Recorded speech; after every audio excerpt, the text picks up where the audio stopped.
Congressman Castro, is history on your mind and that of your colleagues as you go forward?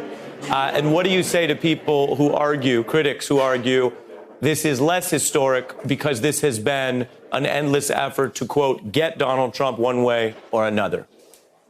Well, I think absolutely. People are thinking most immediately about the job in front of us, which is holding this president accountable for impeachable acts, for abuse of power and obstruction of Congress. But I think people in the back of their minds also understand that this is historic, that impeachment is the most serious undertaking that a Congress can do. Removing a president, obviously in a democracy, is a very serious affair. It has sobered everyone. And as the Speaker has said and others have said, nobody runs for office on a platform of impeaching a president. But there are times in American history where that has been necessary, and this is one of those times.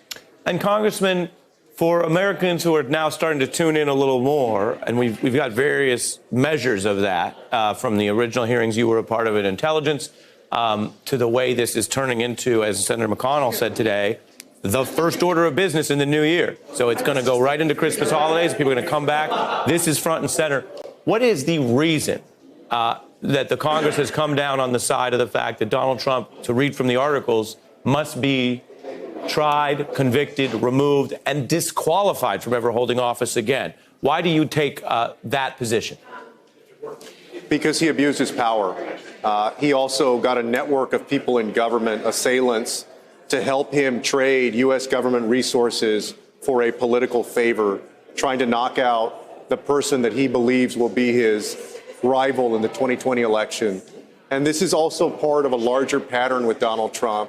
We saw in 2016 when he got on stage and he invited Russia to find Hillary Clinton's emails, and a few days later they did just that, and all of those emails were dumped on the internet.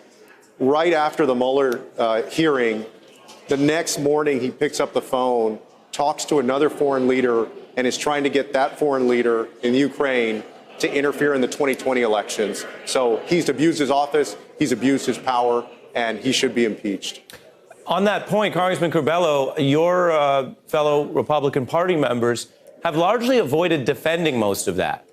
They seem to vacillate between arguing that aspects of it didn't happen, and while some of it is debatable, we've reported out how a lot of the key evidence has proven a pattern of conduct, or changing the subject. And do you think ultimately, Congressman, that's a good idea going into this Senate trial? Can you really do a distraction and whataboutism throughout the entire trial, or should they try for something more, even if they want to defend the president?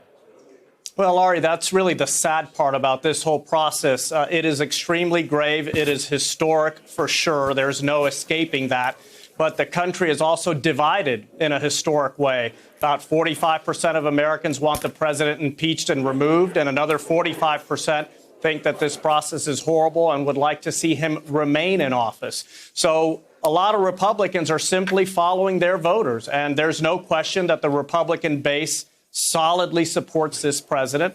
And what worries me is that this whole process, and not that it's anyone's fault in particular, obviously the president's conduct is wrong and Republicans should be explicit about condemning his actions, even if they don't think he should be impeached. But what really worries me is that the country is going to be even more divided after this process. Our institutions are going to suffer throughout this process. Let me push you on that, because I hear that point. I hear that point, and I don't impugn the spirit of that point. But where does us being divided as a nation, which seems to be the current status quo, fit in compared to the serious evidence of cheating in an election?